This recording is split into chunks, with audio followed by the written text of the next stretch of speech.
Good morning, students. Last day we have studied about the 19th century. In this topic, we have discussed about the conditions of children, women, and workers related to their education, publication of books, and further innovations in this period. Today, our next topic is India and the world of print. In this topic, we will discuss about when did the printing begin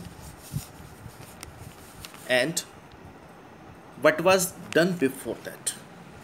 printing जो है कब शुरू हुई और जब printing नहीं होती थी तब क्या होता था. First heading in this topic is manuscripts. Manuscripts के बारे में हम पहले भी थोड़ा सा पढ़ चुके हैं. ये क्या होता था? हैंड रिटन पेपर्स या हैंड रिटन मटेरियल जो होता था. मशीनों से छपाई नहीं होती थी, हाथों से ही लिखे जाते थे, जैसे हमारे पुराने वेद ग्रंथ वगैरह या और होली बुक्स जो पहले लिखी गई थी.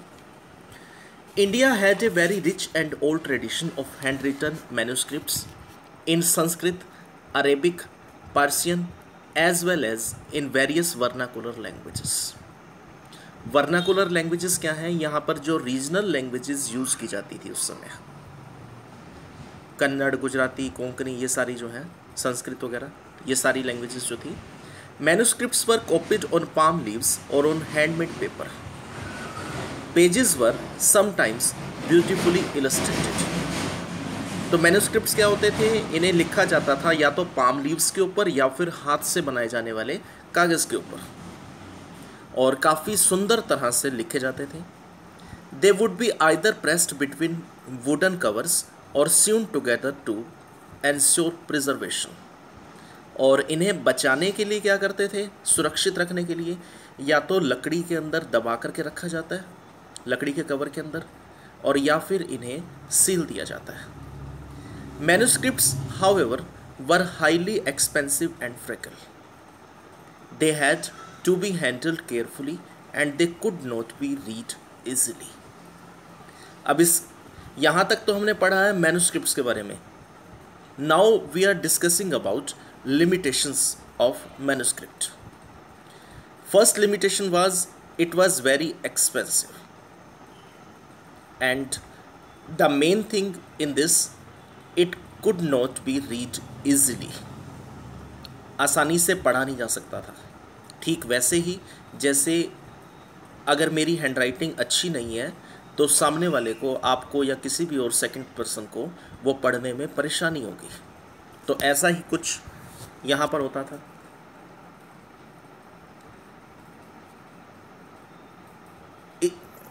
Could not be read easily as the script was written in different styles. क्योंकि अलग अलग तरीके से लिखी जाती है और पढ़ने में परेशानी हो सकती है. So manuscripts were not widely used in everyday life. Pre-colonial Bengal. Pre-colonial Bengal क्या है यहाँ पर? Before coming of Britishers. अंग्रेज़ों के आने से पहले का जो बंगाल, जो वहाँ का दौर था, वहाँ का जो पीरियड दिखाया गया. Pre-colonial Bengal had developed an extensive network of village primary schools. Students very often did not read text. अब उस समय तक यहाँ पर प्राइमरी स्कूल्स जो हैं काफ़ी ज़्यादा खोले जा चुके हैं, और बच्चे क्या करते हैं? बच्चों को पढ़ने के लिए नहीं मिलता, उन्हें सिर्फ करवाई जाती है writing. They only learn to right.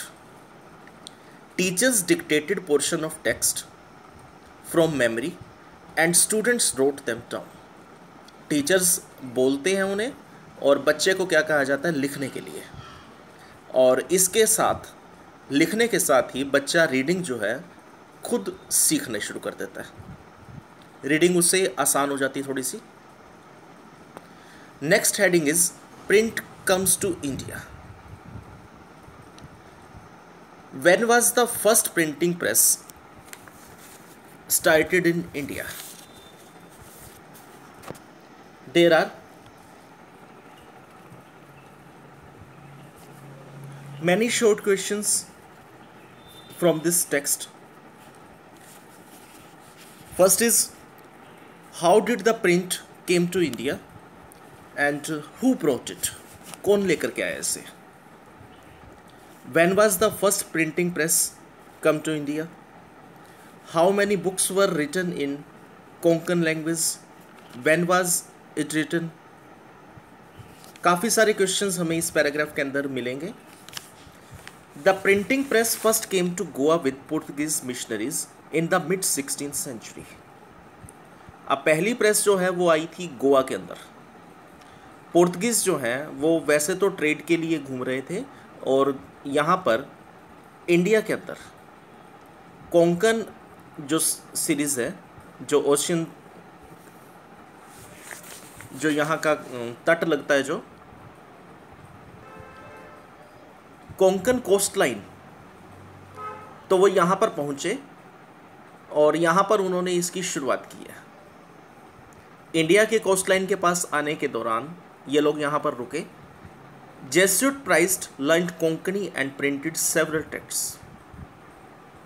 तो इन्होंने कोंकणी सीखी सबसे पहले, तो जो उस रीजनल की लैंग्वेज थी, वहाँ की जो लोकल लैंग्वेज थी। By 1674 about 50 books had been printed in the Konkani and in the Kannada language. तो काफ़ी सारी बुक्स इन्होंने लिखी कन्नड़ और कोंकणी के अंदर। Catholic priest printed the first Tamil book in 1579 at Cochin. Catholic priest कौन थे? जो चर्च वगैरह को जो लोग ज़्यादा मानते थे, जो लोग पादरी जिन्हें कहा जाता था। तो उन्होंने फर्स्ट तमिल बुक लिखी 1579 के अंदर कोचीन में। And in 1713 the first Malayalam book was printed by them. By 1710 Dutch Protestant missionaries had printed 32 Tamil text and many of them translation of old works. तो 32 के आसपास इन्होंने जो है बुक्स लिखी हैं तमिल के अंदर, और ज़्यादातर क्या थी, पुराने जो टेक्स्ट थे, जो पुराने वर्क्स थे, रिटन वर्क्स जो थे, उन्हीं का ट्रांसलेशन जो यहाँ पे किया गया। अब मेन क्वेश्चन यहाँ पे रोज होता है कि इन्होंने कन्नड़ के अंदर, कोंकणी के अंदर लिखना शुरू किया, इंग्लिश के अंदर क्यों नहीं किया?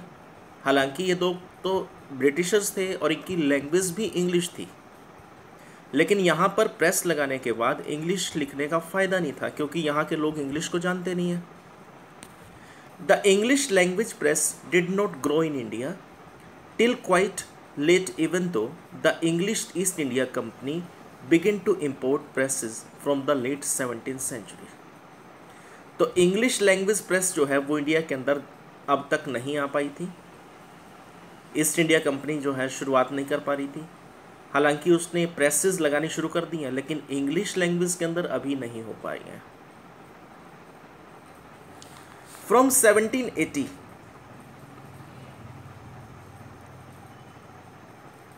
James Augustus Hickey.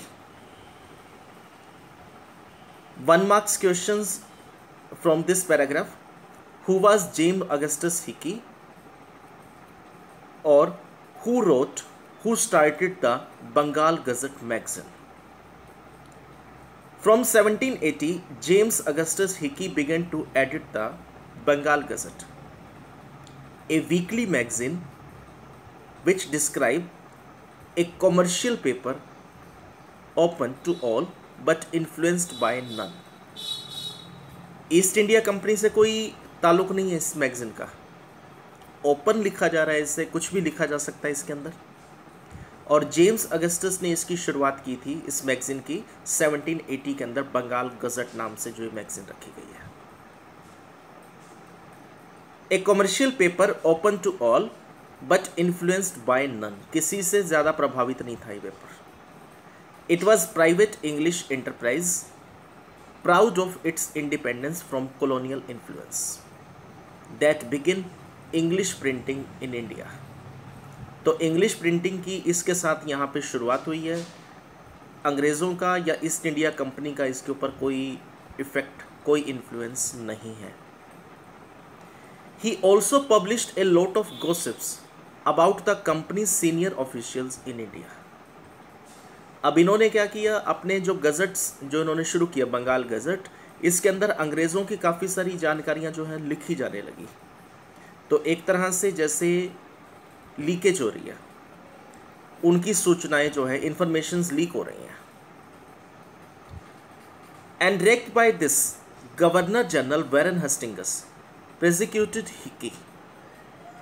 तो इसी से खफा होकर के, गुस्से में आकर के हिक्की को जो है पनिश किया जाता है। And encourage the publication of official sanction newspaper that could counter the flow of information that damaged the image of the colonial government.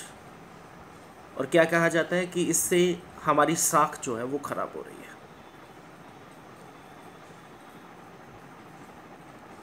एक और चीज़ हमारे यहाँ सामने यहाँ पर आई, बंगाल गज़ट्स नाम से दो न्यूज़पेपर या दो न्यूज़ मैगजीन्स जो हैं शुरू हुई। एक तो शुरू किया है जेम्स अगस्टस हिक्की ने, और दूसरा नाम आता है गंगाधर भट्टाचार्य का। उसमें थोड़ा सा डिफ़र है कि इन्होंने जो अगस्टस ने जो शुरू किया है वो है बंगाल गज़ट। इसमें जो गज़ट की स्पेलिंग है वो है GAZETTE, और जो गंगाधर ने शुरू किया था वो था तो वो भी बंगाल गज़ट के नाम से ही।